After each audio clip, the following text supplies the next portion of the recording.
Hello YouTube, it's Dbtgamer Show, episode 160, part 3. Today I'm reviewing Final Fantasy IV: The After Years for the WiiWare. If you haven't watched part 1 and 2 yet, go back and watch them. I covered story, graphics, controls, music and gameplay, and some of the good stuff about this game. I've almost finished, so let's pick up where I left off. And the next thing I want to talk about is the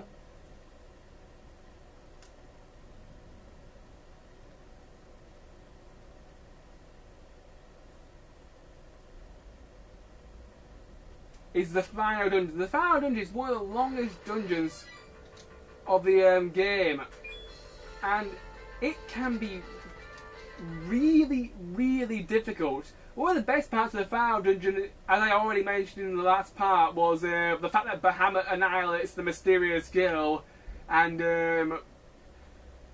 comes back and helps you. Because Bahamut is one of my favourite espers out of the Final Fantasy series. It was nice to finally get him back. Although the boss fight with the mysterious girl and Bahamut teamed up is really difficult. Also in the final dungeon, after you've defeated the final boss, and the final boss takes almost forever to beat because it's got so many forms, it's almost ridiculous. The mysterious girl sees that she shouldn't have done all the things that she did to the Final Fantasy world, and decides to help you escape the final dungeon. And she does this by healing your party members and popping up in the final battles of the game while you're escaping from the dungeon, and casting Meteor on the final boss whilst he's chasing you so you can get out. So that was quite unexpected. I never expected a bad guy to help me, because most of the time the mysterious girl is a bitch and she does a really good job at it. And the other thing I really liked about the game was the airships. There's a large variety of airships throughout the game. This one's the Lunar Whale. You don't get to use that much, but it's definitely one of my favourites because you can heal and you can also save in here. You can also change party members.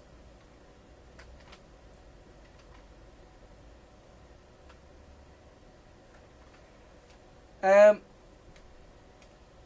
haven't really got much to say about Final Fantasy IV: The After Years YouTube. All in all, it's a very good RPG, and it's definitely well worth buying and definitely well worth playing. And it's an epic nostalgia quest from beginning to end. So, let's go to my complaints.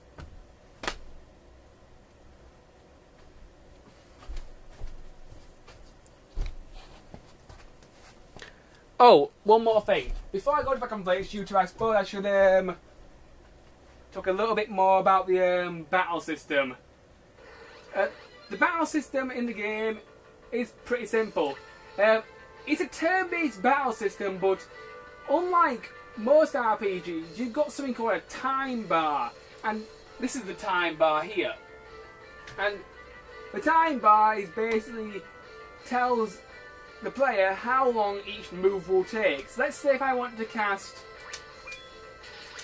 a really powerful spell like Meteor, the time bar will take longer for that spell to activate.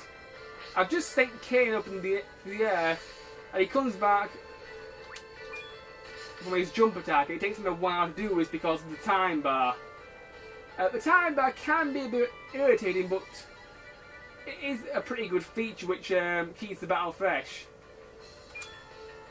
Press the Y button whilst you're in battle. You can also switch party members and do certain moves first. I'm just going to show off a few spells.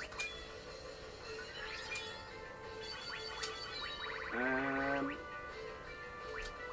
think I'll just show off one summon. Bahamut, come to my aid!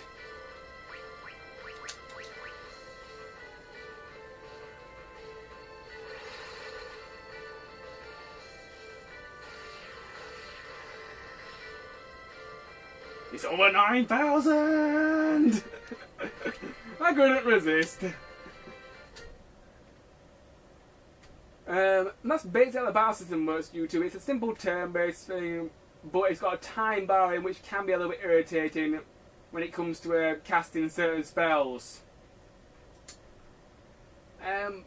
I haven't really got much more to say, YouTube, so now we'll go on to my complaints.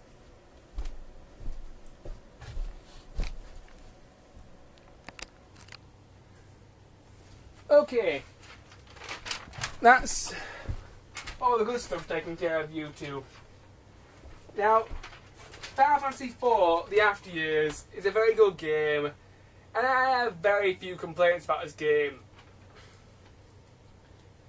I only have one complaint about this game. There is a heck of a lot of level grind in this game, and this game will take you a heck of a lot of patience if you plan on finishing it.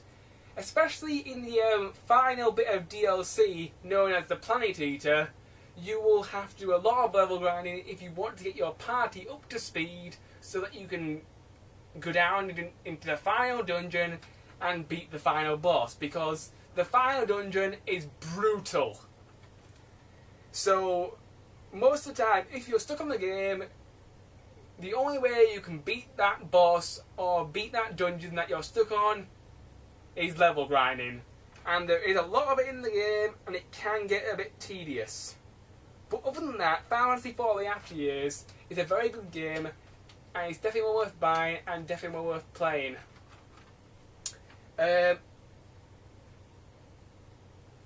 I give this game a well-deserved 4 out of 5.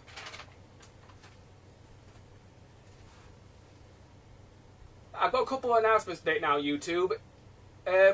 My next video will be an update video on my next Let's Play. As far as reviews are concerned, YouTube, my next review after the Let's Play will be an old Game Boy game, Kirby's Dream Land. That review will come after the Let's Play, but until the Let's Play is finished, I won't be doing any more reviews. So I will see you in the update video where I will announce my next Let's Play. Until then, bye!